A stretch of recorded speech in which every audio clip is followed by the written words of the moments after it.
Dysfunctional families interfering with God's plan.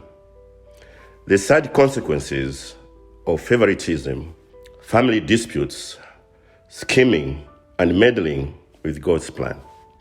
In Lesson 7, the Abrahamic covenant, we learned about Abraham's son, Isaac, and Isaac's son, Jacob, Israel. We touched on the fact that Jacob was the younger of two brothers, his twin brother Esau being the firstborn son of Isaac and his wife Rebekah. In this lesson, we'll take a look at the families of Isaac and Jacob, and we'll discover that both Isaac and his wife Rebekah, and then Jacob, all had favorite children, and we'll consider the problems caused by their favoritism. And the boys grew, and Esau was a cunning hunter, a man of the field, and Jacob was a plain man, dwelling in tents. And Isaac loved Esau because he did eat of his venison, but Rebekah loved Jacob. Before the twins were born, God foretold that the elder shall serve the younger. This meant that it would be the younger son who would receive a double inheritance, and more importantly in this case, the blessing of the Abrahamic covenant. Both parents knew this and understood it to be God's plan. It was a known thing within the family. But we find that because of his partiality towards Esau, Isaac decides that, contrary to God's will, he will give the blessing to Esau. And it came to pass that when Isaac was old and his eyes were dim, so that he could not see, he called Esau, his eldest son, and said unto him, My son. And he said unto him, Behold, here am I. Make me savory meat, such as I love, and bring it to me, that I may eat, that my soul may bless thee before I die. But Rebekah overhears this, and like Sarah before her, she decides to take matters into her own hands. Jacob is a favorite, and God expressly foretold the blessing should be his. Now Isaac is about to disobey God, and Rebekah schemes to get the blessing for Jacob. And Rebekah took goodly raiment of her eldest son Esau, which were with her in the house, and put them upon Jacob, her younger son. And she put the skins of the kids of the goats upon his hands, and upon the smooth of his neck. And she gave the savory meat and the bread which she had prepared into the hand of her son Jacob. And he came unto his father and said, My father. And he said, Here am I. Who art thou, my son? And Jacob said unto his father, I am Esau, thy firstborn. Have done according as thou badest me. Arise, I pray thee, sit and eat of my venison, that thy soul may bless me. This incident tells a number of things about the family. We see a divided home where there are definite sides taken. We see that no one in the family seeks God's guidance. We also see that the partiality of the parents encourages the brothers to follow their bad examples. Esau goes along with his father's plan to give him the blessing. Jacob willingly enters into his mother's plot to deceive his father. His only objection being that he might get caught. So between them, Rebekah and Jacob scheme to get the blessing from Isaac, and they succeed. But there's a price for them to pay. And Esau hated Jacob because of the blessing wherewith his father blessed him. And Esau said in his heart, The days of mourning for my father are at hand. Then will I slay my brother Jacob. And these words of Esau, her elder son, were told to Rebekah. And she sent and called Jacob, a younger son, and said unto him, Behold, thy brother Esau, as touching thee, doth comfort himself, purposing to kill thee. Now therefore, my son, obey my voice, and arise. Flee thou to Laban, my brother, to Haran, and tarry with him a few days, until thy brother's fury turn away, until thy brother's anger turn away from thee, and he forget that which thou hast done to him. Then I will send and fetch thee from thence. Why should I be deprived also of you both in one day? We could argue that Rebekah wanted God's will to be done. Sarah likewise wanted God's will. But each in their own way interfered with God's plan and manipulated the situation to achieve the will of God by their own schemes. The question is, does God actually need our help to accomplish his plans? Is he so powerless that unless we take a hand, his promises will come to nothing? We saw the problems caused by Sarah's meddling. What were the consequences of Rebekah's actions? Rebekah had to send Jacob away to escape Esau's meddling rage, and she never saw her beloved son again. This was not her plan. She clearly only intended for him to be gone for a little time, but he was away for 20 years, and she died in the meantime. This was the last time she would see him. There were also consequences for Jacob. When Jacob came to his mother's brother Laban, he met and fell in love with his cousin Rachel there. She was the younger of two sisters, and Laban agreed to their marriage. And Laban had two daughters. The name of the elder was Leah, and the name of the younger was Rachel.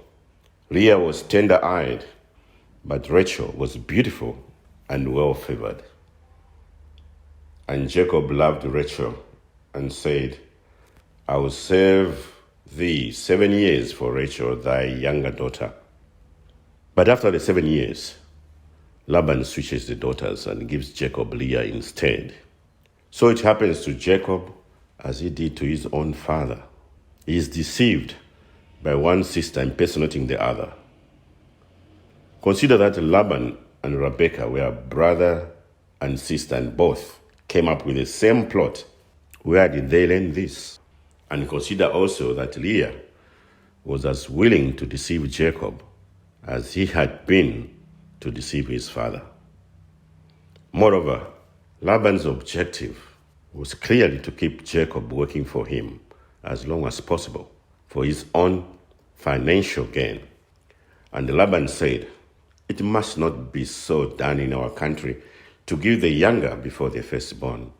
Fulfill her week, and we will give thee this also for the service which thou shalt serve with me yet 7 other years. As a result, Jacob is forced to work 14 years for Laban and finds himself with 2 wives. Imagine the anguish of Rachel, who was in love with Jacob. Imagine Jacob's bitter disappointment. What were Leah's feelings? We find out later that she also loves Jacob.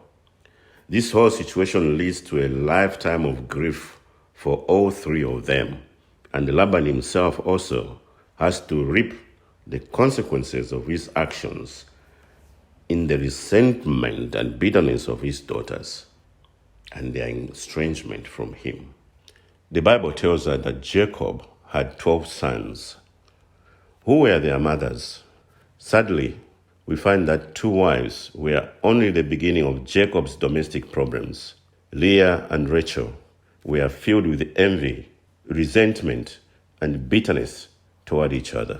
They competed for Jacob's attention, and this found expression in their ambition to have the most children. And when the Lord saw that Leah was hated, he opened her womb, But Rachel was barren, and Leah conceived and bare a son, and she called his name Reuben. For she said, Surely the Lord hath looked upon my affliction. Now therefore my husband will love me. And she conceived again, and bare a son, and said, Because the Lord hath heard that I was hated, he hath therefore given me this son also. And she called his name Simeon. And she conceived again, and bare a son, and said, Now this time will my husband be joined unto me, because I have borne him 3 sons. Therefore was his name called Levi. And she conceived again, and bare a son, and she said, Now will I praise the Lord. Therefore she called his name Judah, and left bearing. Like Sarah and Rebekah, Rachel decides to intervene in the situation and introduces a concubine.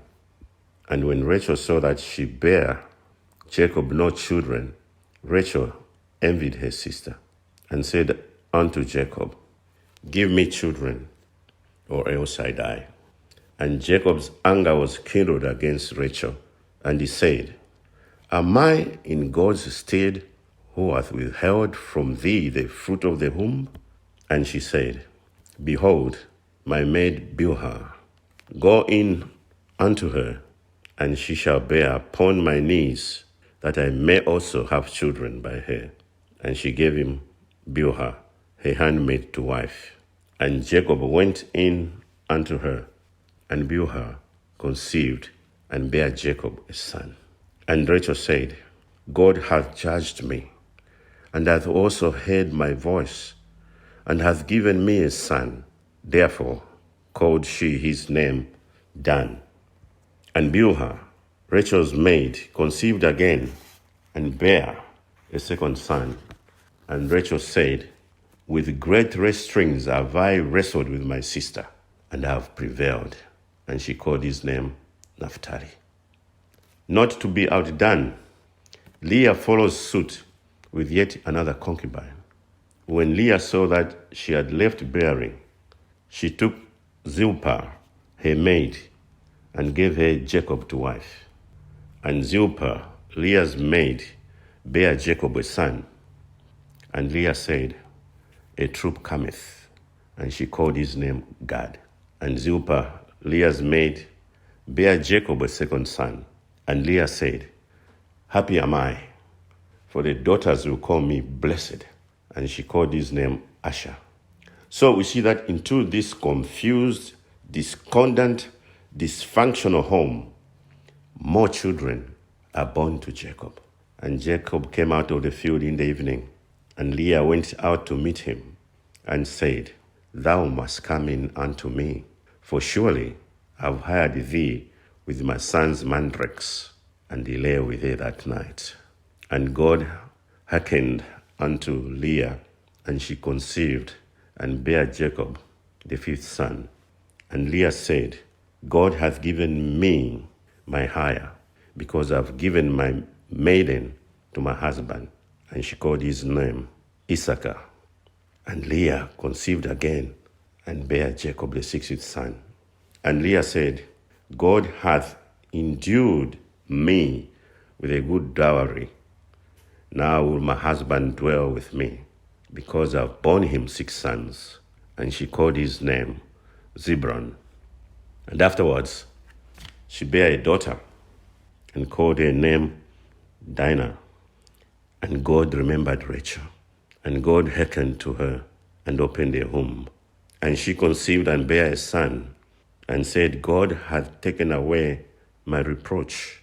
And she called his name Joseph, and said, The Lord shall add to me another son.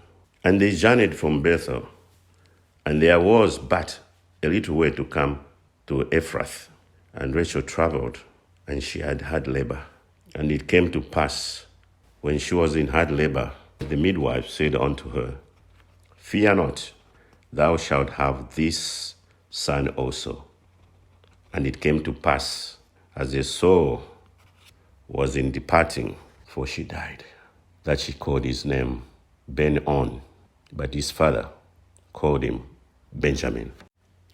This is the family of Jacob: 2 wives, 2 concubines, 12 sons, and 1 daughter. 6 sons: Reuben, Simeon, Levi, Judah, Issachar, and Zebulun, plus 1 daughter, Dinah, were born to Leah, the first wife of Jacob. 2 sons, Dan and Naphtali, were born to Rachel's maid, Bilhah. 2 sons, Gad and Asher, were born to Leah's maid, Zilpah.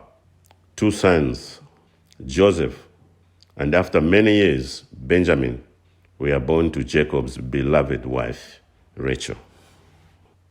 We have observed the actions of several people: Isaac's disobedience to God, Rebekah's scheming, Jacob's deliberate deception of his father, Laban's greed, Leah's deception, Rachel's plotting. We have also considered the outcome of these actions: jealousy, grief, contention, pride, envy, hatred, hostility, rivalry, anger, favoritism of children, of wives, 2 wives, 2 concubines. Think what effect this environment would have had on the children born into the home. Let us now look at Joseph, Jacob's 11th son, and the first son of Rachel, his beloved wife. As the son of Rachel, Joseph was his father's favorite. We find that Jacob failed to learn from the lesson of his own childhood and repeated his parents' mistakes.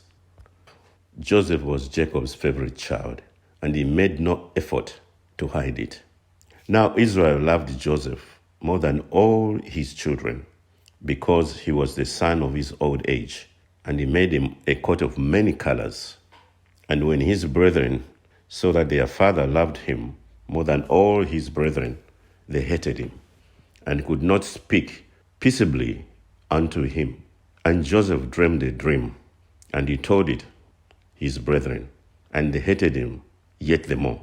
And he said unto them, Hear, I pray you, this dream which I have dreamed. For behold, we are binding sheaves in the field, and lo, my sheaf arose, and also stood upright. And behold, your sheaves stood round about, and made obeisance to my sheaf. And his brethren said to him, Shalt thou indeed reign over us?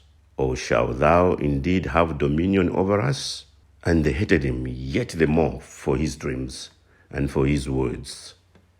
And he dreamed yet another dream, and told it his brethren, and said, Behold, I have dreamed a dream more, and behold, the sun and the moon and the 11 stars made obeisance to me. Jacob's evident partiality for this one son made all the others abhor him. Surely the other mothers would have had an influence on their children and their antagonism. What was Joseph's role in all this? He was given prophetic dreams which foretold his ascendance over his whole family, and which he revealed to them.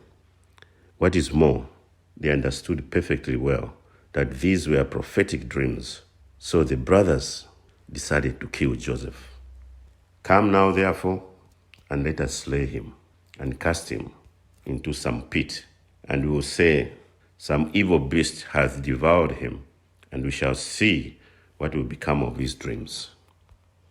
And once again, the decision is made to interfere with and contravene God's revealed will. Instead of submitting to and allowing God to fulfill his plan, Joseph's brothers sell him as a slave to a passing caravan of merchants who take him to Egypt and away from his home, his land, and his father. And Reuben heard it, and he delivered him out of their hands, and said, Let us not kill him.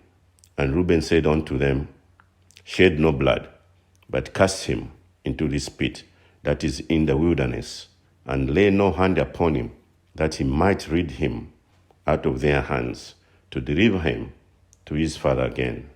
Then they are passed by Midianites, merchantmen, and they drew and lifted up Joseph out of the pit and sold Joseph to Ishmaelites for 20 pieces of silver, and they brought Joseph into Egypt. This also is a consequence of Jacob's actions. It was his overt preference for Joseph that stirred up his brother's hostility toward him. We all have families. We all have problems. We are all sinners. We choose whether to learn from the mistakes of our parents or to replicate them. We should be vigilant of favoritism because it always leads to heartache and serious consequences for all involved. What lessons are there for us in all this? Firstly, we see that God never overlooks or excuses sin, even in his own children.